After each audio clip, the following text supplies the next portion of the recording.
महबूबा इल्लल्लाह ला इलाहा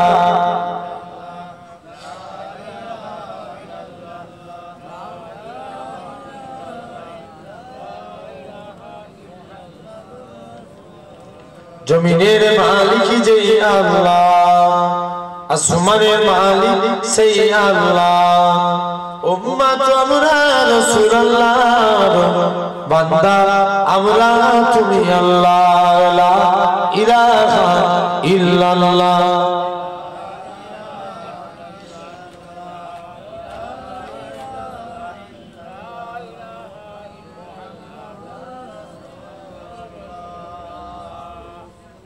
قال الله تعالى في كلام المجيد والفرقان الحميد يا أيها الذين آمنوا لا ترفعوا أصواتكم فوق صوت النبي وقال رسول الله صلى الله عليه وسلم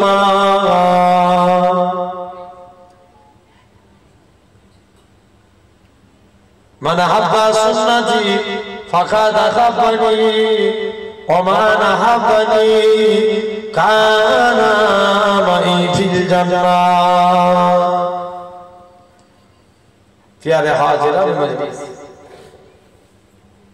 उपस्थित এই মাহফিলে বসে থাকা বয়োজ্যেষ্ঠ আমার মুরব্বিয়া চাচাজান বলেন সমবয়স্ক ইয়াং জেনারেশন যুবক তরুণ ভাইরা পর্দা আড়ালে অবস্থিত আমার মা ও বোনেরা সদ্য এলাকার মসজিদের ইমাম সাহেব সম্মানিত আজকের মাহফিলের ওলামা হযরত সকলকে জানাই গুনাহগারের তরফ হতে পিন্নগর শরীফের পক্ষ হতে আপনাদের জানাই আন্তরিক সালাম ও মোবারকবাদ খিদমতে আপনাদের এসেছি দোয়া নেওয়ার উদ্দেশ্যে আল্লাহ পাকের দ্বীন ইসলামের খিদমত আপনারা সকলে এসে বসেছেন অনেকটা রাত হয়ে গেছে তথাপিও খুব বেশি রাত হবে না হয়তো একটার মধ্যে শেষ হয়ে যাবে তথাপি আল্লাহ যদি তৌফিক দেন গুনাহগার আপনাদের কাছে এবারে বলতে বলতে যদি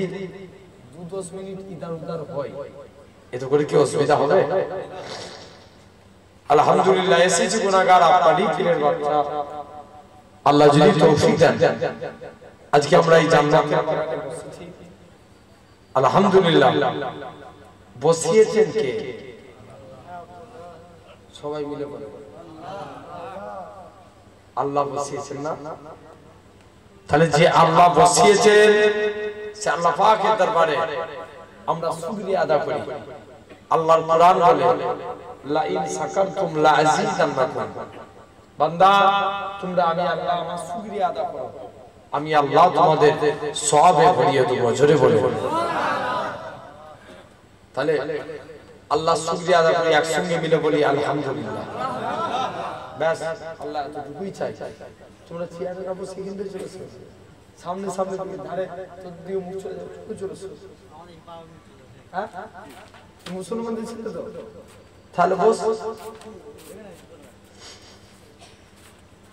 আলহামদুলিল্লাহ জেনে রেখে দেন তথাপি আমরা সুন্দর নবিয়ানা মাহফিলে এই জান্নাতের বাগানে আমরা বসেছি আমার আল্লাহ বসিয়েছেন আজকে দেখতে পাচ্ছি আমরা সিরাতের কোলে বসে আছি আমার আল্লাহ চাইলে পারে আল্লাহ আপনাদেরকে জান্নাতি সিংহাসনে বসাবে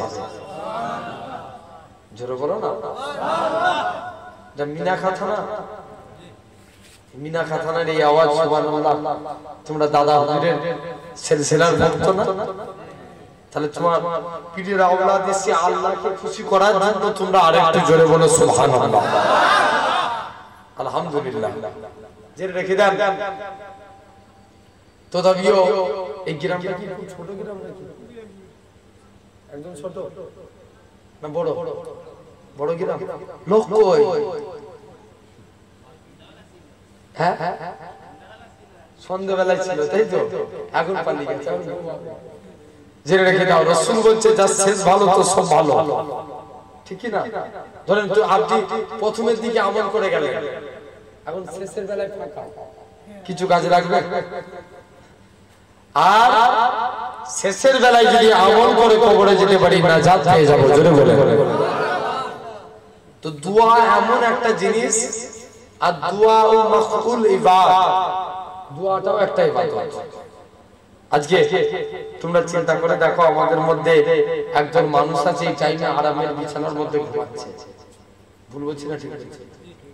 আরো কত মানুষ আছে হসপিটাল বলেন, নার্সিং হোম বলেন, বিভিন্ন জায়গায় অসুস্থ অবস্থায় বিছানার মধ্যে শুয়ে আছে। তো আল্লাহ কত দয়াবান, আপনার আমার শরীরকে সুস্থ রেখে সবল করে তামাম গুনাহ থেকে দূরে সরিয়ে রেখে এমন এক কোরআন হাদিসের মাহফিলে বসিয়েছেন, যেই জায়গায় বসলে আল্লাহ এমনি গুনাহ মাফ করে দেয়। তাহলে আমরা সেই জায়গায় বসেছি। আমরা আব্বাগুলো খুব ভালো করে বুঝবেন, আমি এক্ষুনি আলোচনায় আসছি, জেনে রেখে দেন।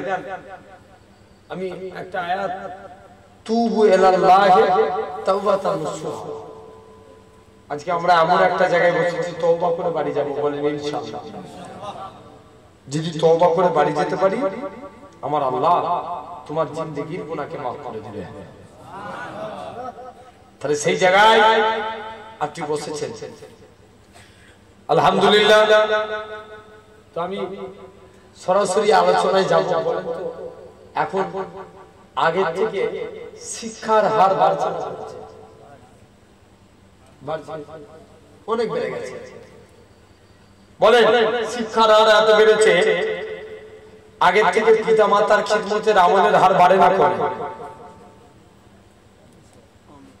পিতা মাতার খিদমত, মুখ দিয়ে কথা বলো, কোনো ভয় করার কোনো কারণ নাই। বাপ তোমরা বলো না, আমি তো আমার আব্বাদের কাছে ভাইদের কাছে আলোচনা করতে এসেছি। কমে গেছে। এখন সমাজে চোর বেড়েছে না কমেছে? চোর বেড়েছে না? চোর দুই প্রকার, একটা দেখবেন অভাবে চোর, আর একটা কি স্বভাবে চোর।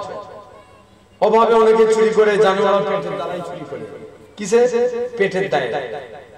আর কিছু কিছু আছে স্বভাবে চোর। মনে করেন আপনি ডাক্তারখানায় গেছেন, একটা ডাক্তার 150টা রোগী দেখবে, বলে আগে আমাকে তুই দে 500 টাকা দে, তোর নামটা 50-এ করে দেব। কি করলো? কি হলো? এটা চুরি। শুধু তাই নয়, দেখবেন আপনার নামে ঘর বেরিয়েছে। এখন যেই ঘর বেরিয়েছে বলছে যাই যে দেখি, বলে আগে 20,000 দে, তবে তোর নামে ঘর লিখবো। ভুল বলছি না ঠিক বলছি? তাহলে জেনে রেখে দেন, এই সমাজে